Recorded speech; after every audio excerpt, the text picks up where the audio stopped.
Welcome to episode 103 of the Trading Without Borders podcast with Omobi. For today's episode, we will continue our exploration of the AFCFTA Digital Trade Protocol. But before I go on, can I ask you a question, please? Or can I ask the people, have you subscribed to the Trading Without Borders podcast? Do you usually share the episodes or do you like it? So please do me a favor today. Please subscribe. Please share the podcast with your friends, community, your colleagues, your family, to everyone that needs this. And also like each episode that is released. And also listen to our previous episode. Thank you. Let's go right into today's episode. So we are looking at the Facilitating Digital Trade provision under the AFCFTA Digital Trade Protocol. And we are also looking at the SWOT analysis on the AU Digital Transformation Strategy. Okay, let's consider the Facilitating Digital Trade provision first, then we'll move on to the Digital Transformation Strategy. So what does the AFCFTA protocol provide? So let's look at electronic trust services provision, electronic authentication, amongst others. So under it, state parties are not allowed to deny the legal validity, effect, admissibility of electronic documents or electronic trust services on the basis that it is in electronic form. So what are electronic trust services? We have electronic signatures, electronic seals, timestamps, electronic processes, or means of validating, facilitating, or enabling electronic transactions, such as electronic registered delivery services or other forms of electronic trust services. So state parties cannot deny the validity and effect and admissibility. Then let's move on to electronic authentication. Under this provision, state parties have to adopt or maintain laws or regulations for electronic authentication that will allow parties to an electronic transaction to mutually determine the appropriate authentication methods for the transactions. So an example of electronic transaction for those that are not aware is transactions that you may conduct over the internet. You can be in one country and another, and you people are conducting your transaction, you're signing agreements, but of course you are not physically there to sign. Then both of you can sign where you are and then send back to send to each other, and you can decide that this is where we want to validate, and the state parties have to allow for laws that permits the validity of that transaction. Then number two, they have to permit the electronic transactions, that's the parties, to be able to prove before judicial or administrative authorities. You can prove it before the courts that our transaction comply with the state parties' law or regulations with respect to authentication. You can even be in the same country and you people have an electronic transaction.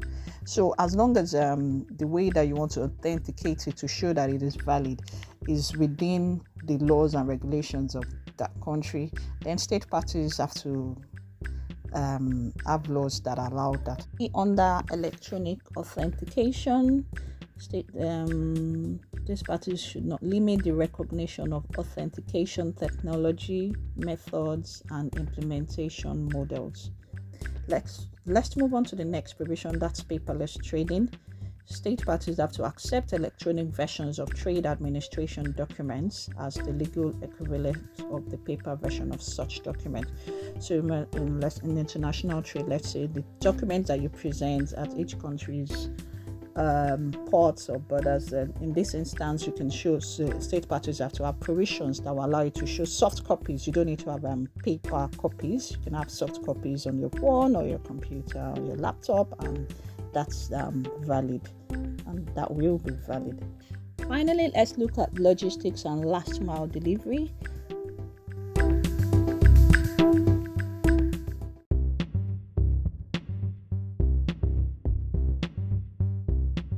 Under this, state parties have to enhance the regulatory environment for logistics services and related freight logistics services, both for market access and non-discrimination.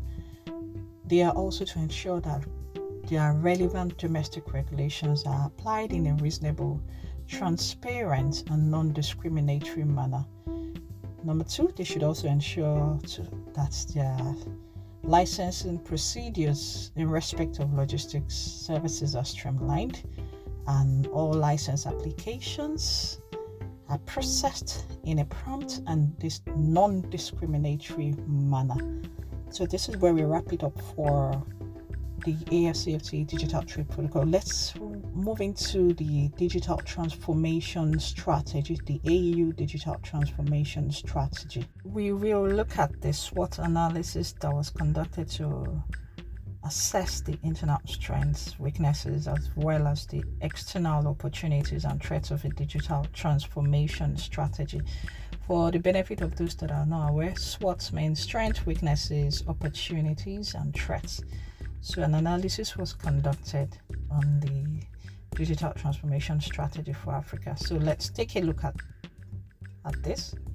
On the strengths, it is noted that momentum is gaining for a digital strategy for Africa. Most EU member states have developed ICT policies, and the national governments have already identified and taken steps to address barriers to harmonization of laws and regulations in various sectors. There is mobile phone availability, and mobile phones are becoming more affordable. Let's look at weaknesses.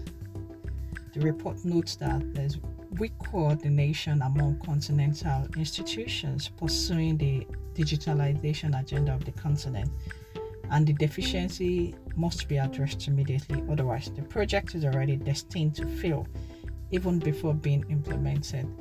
There's low cohesion, cooperation, coordination, and harmonization among regional and continental actors. There's shortage of finance, mentoring, and training available for high potential digital entrepreneurs. There's weak framework and mechanism for monitoring and evaluating the implementation of the strategy. Okay, so let's move on to opportunities. There's a space to establish continental coordination framework for the digital agenda of Africa. There's international recognition to improve effectiveness of lawmaking bodies and regulatory agencies with capacity building efforts for digital transformation. There is an opportunity for regional harmonization of cross-border systems for payments, cross-border trade, identification and verification of digital transactions.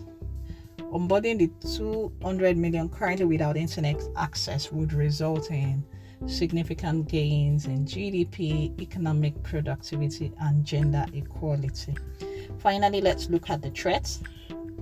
Weak coordination makes it difficult for AU, that's African Union Commission, Smart Africa, AUDA, NEPAD, ATU, and UNECA to optimize resources for effective and efficient delivery of the digital agenda for the continent. There's limited supervisory capacity to identify and mitigate risk, exacerbated by digital technologies, including cyber attacks, fraud, and over-indebtedness. There is a gender gap in mobile access and usage, and failure to address this could result in greater inequality for women across the continent. Challenges related to fintech, cybersecurity, cryptocurrencies, etc. And there is an increasing gap between the apps that are demanding the latest technology and the have-nots that cannot afford that latest technology. And that is it for today's episode. And as usual, podcast is for educational purposes only. If you'd like to discuss further, please reach out to me. Before you go, remember to subscribe, to share, to like the podcast. And until next week, I say to you, bye-bye. Yes, before bye-bye, apologies, I didn't release any episode last week. So let's just thank you very much for listening. Bye-bye.